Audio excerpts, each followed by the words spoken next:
the Monster Meetup Week at the Lodge, and there's a million games going back here. Today on tap is 2-5 No Limit Texas Hold'em, and I'm going to be bouncing around amongst many tables. The record that we're trying to get to is a very high number. I don't know exactly how many tables we're going to get at the end of the day here, but it's going to be a lot. Expecting somewhere in the neighborhood of like 20, maybe 22-5 games, which would just be an insane amount of poker games of the 2-5 nature. I'm gonna go. I'll be bouncing around the tables a lot, so not a lot of time to do this sort of thing, vlogging style, but lots of hands to come, no doubt. Wish me luck, always needed in these crazy 2-5 Texas streets. Much more reasonable stakes than the previous day's absurd 5, 10, 25, 50, 100, 200 live stream. Today, we've got 2-5 No Limit Hold'em, and we're in for the $1,000 maximum buy-in. They play a lot of hands in Texas, and I'm looking to fit in, which is why I call a raise with the 5-3 suited to kick things off. And we're going 5 ways to the flop here. Action checks to me, and with my open-ended straight draw, I bet $50. There's 2 non-believers, and we go 3 ways to a pretty sweet-looking offsuit deuce. Action checks to me again, and we are shifting from bluffing to value betting, making it $125 this time. Down to one caller who probably has something pretty good here, and chances are it's a 4. As mentioned, they like to gamble down here, but the jack on the river shouldn't have helped my opponent, and when he checks it over to me, I'm gonna make a play for the maximum. My opponent thinks for a bit and verbalizes that he can beat some trips hands before making the call. Bad news for him is that we have even better, and we're off to a great start on the day. In this next hand, I 3-bet the pocket queens from 15 to 60, and the early position opener makes the call. So heads up to a flop, which comes ace, 3 deuce, and my opponent checks it. Not a great flop, of course, but I guess I don't mind c-betting an ace-high board with my full range, and as long as I pick a small sizing, that seems fine. I bet $45 before my opponent quickly raises to 125. Now, I wish I had a few more checks in my flop range, but it is what it is, and with a hand that's very tough to improve, I'm just gonna have to let this one go. He's nice enough to show me the ace-deuce of diamonds that found 2 pair on the flop. So you remember those reasonable stakes that I mentioned earlier? Turns out that didn't last too long at all. The boys are straddling big in this next hand, turning this 2-5 game into a 2, 5, 10, 20, 40, 80 game for this hand. And there's just no way that I'm gonna be the guy to not put out the next straddle here at the Lodge. Andrew never said no to a gamble. Let's go. Gotta say, I have not looked into this spot too much. So that means I quintuple straddle for $160. If I was a professional YouTuber, I'd say, what's the biggest amount you've ever straddled for? Let me know in the comments down below, guys. Action folds around to the player in seat 1 who, in a $160 big blind game, is a bit on the shallow side. He rips it in for less than 2 big blinds. That's 2 $160 big blinds. Before action folds over to me. Of course, since it's not even a full raise, I make the call in the dark. Well, Andrew's gonna follow you. Thank God. I hope so. It's like a miracle. Can I pray first? 30 seconds. Oh, you had looked yet? Oh, I look. 258. 258. It's not even a valid raise. Let's see what we got here. Oh wait, how much? 258. Who should that up as pretty little T-Rex arms? Thank you. Yeah, there's no reason. Yeah, let's sweat your hand at the end, maybe. That's why. Yeah, at the end.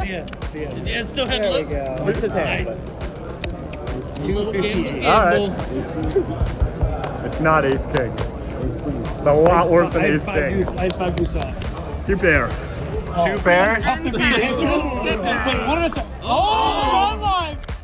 What is this? How do you straddle the 160 with ace king? Since that went so well for me, 1 orbit later under the exact same circumstances, I again apply the $160 straddle.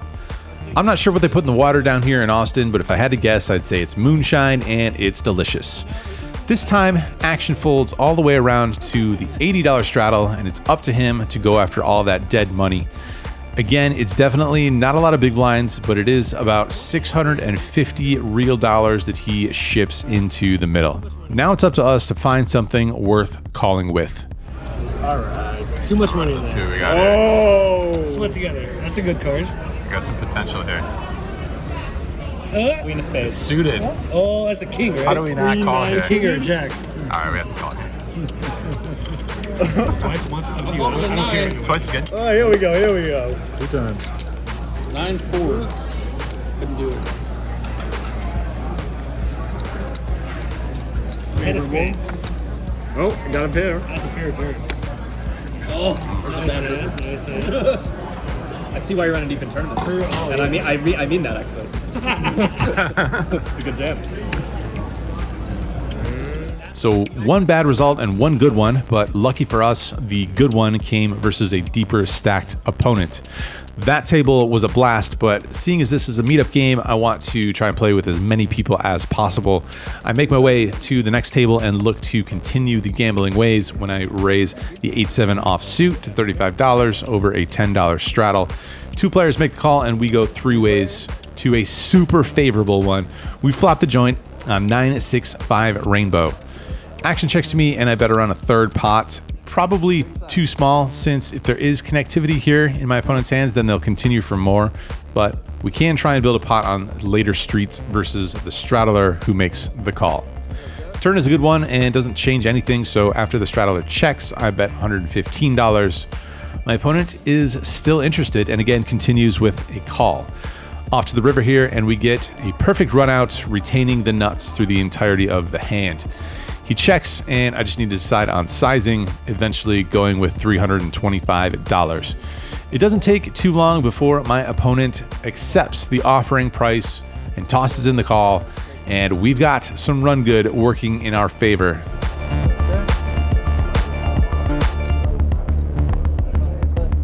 Time for a double board bomb pot now, in which every player puts in $15 pre-flop, and then the 2 boards are dealt out, each board counting for half the pot. We pick up action on the flops here, holding pocket 8s and flopping top set on one board and holding just our pair of 8s on the other. Happy to bet it, which I do for $60, and 2 players come along for the ride. The turn is interesting because the straight draw completes on both boards. If someone's holding 6-7, then they just hit absolute Yahtzee here. I'm a little unsure what to do, and being out of position, I check it to see what happens. The next player bets 135, and the player behind him calls. Again, I'm not sure what to do here, and on paper, I think flat calling makes sense since 6-7 is a real possibility. But in the moment, I just get this live read sense that the wagers would have been larger if that's what we were up against. Not exactly high-level analysis here on my part, but whatever. If they got it, they got it. And I didn't come here to knit around. We fade snap calls, which is good news, and in fact, the player who made the bet here on the turn eventually folds. One more opponent who goes into the tank before she eventually says what I was thinking. I have 6-7. I just have 8s. My initial feeling is a good one because if she doesn't have the straight, then I should be good on the one board. But as luck would have it, that's not the case, as she reveals pocket 9s, which is not only a better pair on one board, but it's also now a better set than mine on the other. Got it. You're in there. You could have had 6-7 and just as easily rocked my world though. If I wasn't in a folding mood prior to that hand, I certainly won't be in this one either. We look down at Jack 9 suited, facing a raise of 15, and happily toss in the call, along with 2 other players behind me. 4 ways to a flop, hitting top pair on 9-6-5 with 2 diamonds and 1 heart. There's a check and a c-bet of 30, which I call, before the player on my left raises it to $85. Action folds back to me, and this is going to just have to be a spot to dig deep and make a disciplined fold. The flop is super connected, and my opponent is raising versus 3 other opponents in this hand. We can only beat semi-bluffs, and even those are going to have good equity versus us if we aren't smashed already. So it's one of those spots where we just sigh and muck. Nah, just kidding. I make the call. The turn is the Queen of Hearts, adding some potential to our hand, and I check it over before seeing a bet of 100. Obviously, we didn't peel flop to fold this turn, so I toss it in, looking for something to work with, and that's just what we find. The 7 of diamonds. Zero chance that our hand is going to win at showdown here, and unless my opponent flopped a straight, she's probably going to hate that card. It's going to look way more like we had a diamond draw than a heart draw. And what donkey would peel with just top pair backdoor hearts on this flop multi-way anyway? All in. All in. Not a good river for you.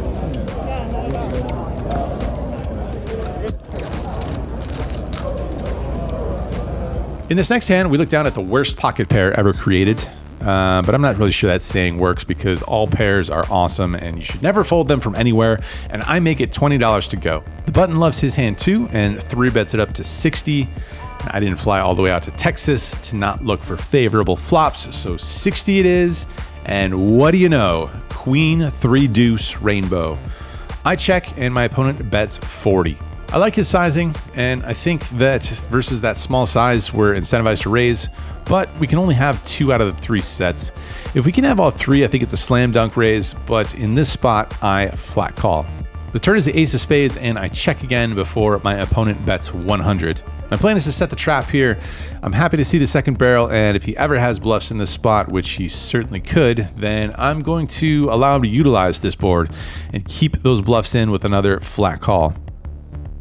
The river's an offsuit jack, and that might scare an ace-king into checking back, but I'm going to stick to the plan, stay in flow, and check one more time. My opponent bets around 225 this time, and we have to decide whether a jam isn't too thin. We can certainly get the max versus 2 pair hands. Ace-king is questionable, and there is the specter of pocket queens and pocket aces. Then again, this is gamble country. All in. All in. We fade the snap call, which means we start rooting for a call at this point. Call. Call. It was set. Set is good. All right, guys. In this next hand, the straddle is on. The first player limps, and we look down at the jiggities. I can say that now because he's actually like my real business partner, like all official and legal and. Okay, so anyway, I make it 40 to go, and the straddler and limper both call. 3 ways to queen 10 deuce with 2 hearts. Action checks to me, and I check it back versus 2 ranges. 4 of spades on the turn. Straddler checks, and this time the player in the middle bets 40. Pretty small bet, so I call, and the other player folds. Heads up to the 9 of hearts, which is as dynamic as it gets. My opponent bets $85 here. Now, I'm going to be honest with you guys. I didn't look back at my hand to see if I had a heart in it because I felt like that would have been a little obvious, but I did want to raise. If I have a heart in my hand, I think I have one of, if not the most perfect hand to bluff raise with. Double blockers to the straight and a flush blocker. There are many ways to gamble in this life, and as it turns out, raising when you have a red card but not sure if it's a heart is one of them. Well, it's definitely the oldest guy in the room, probably. So whatever. I haven't seen him in a couple months myself. Raise That card comes and the other person 275. pays you. And if my card comes and your card comes, then it's I've seen him play 2-5. His name is Richard Lee. $5 if you pick two or whatever card. Yeah, Mr. Lee, he's an awesome night now. He's been here a long time. It takes away from focusing. He's throwing a bunch of land off of like Neil and I couldn't wait to look back to see which suit the red card was. Whoops. All right, action picks up in this next hand as the turn card has been dealt out, so I'm gonna have to do my best to reconstruct it despite some shoddy note-taking in this one. There was a raise and a 3-bet from the small blind, and I looked down at pocket 8s in the big blind, having position on the 3-better. Feeling a little spicy and looking to give action, I make the call, and we go heads up to a flop. Spicy it is, coming down ace, queen, 8 with 2 spades. It's a good flop for the small blind's range, so he continues with a C-bet of around $100.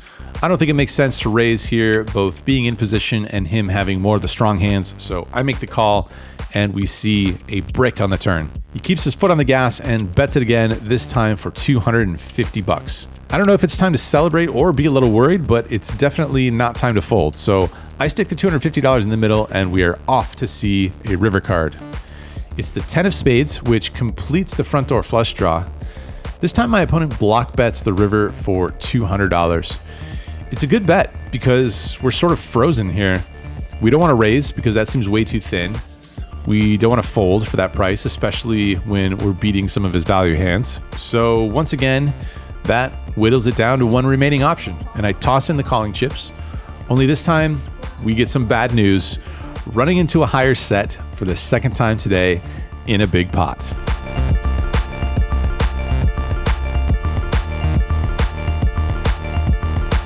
There was a really fun live stream going on in the building this evening.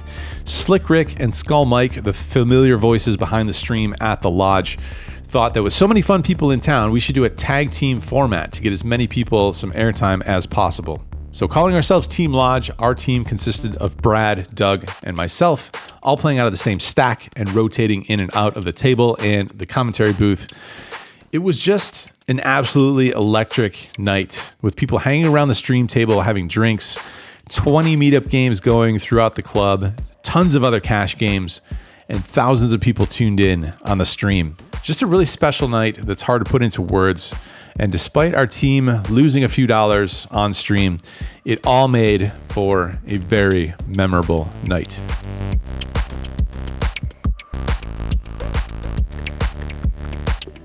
Wrapping up the session, wrapping up the meetup game, the monster meetup game. An absurd number of tables that got put together here on a Tuesday here at the lodge. I don't have the exact number. I don't have two things. I don't have the exact number of games that we got, and I also don't have my exact plus minus, the profit / loss. It is a loss though, not a profit, it's a loss. So I'll try and tally up the numbers and put my daily loss here. That is a combination of the games that I played on my own as I was making my way around the tables during the meetup game thing.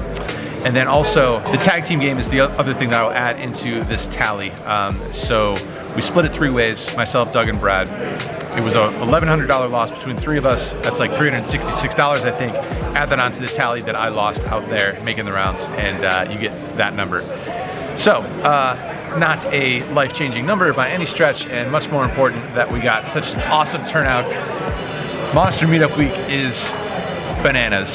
Just tons of people here and tons of games running at the lodge. Awesome to see all the support and so many people come out and play some poker, and there's just so many friendly people here. It's amazing. Super thankful, really fun day. The commentary was a blast. The games were fun, of course, even though, you know, it's a losing session, but secondary to how much fun there was to be had here at the lodge. Monster Meetup Week continues here at the lodge. Tomorrow, a little bit more chill, but Thursday is PLO. Friday, Saturday, more poker, and there's a big ass tournament stuffed here in the middle. More to come, much more to come. I'm gonna get some sleep, try to get some sleep in the meantime before getting back in the thick of it.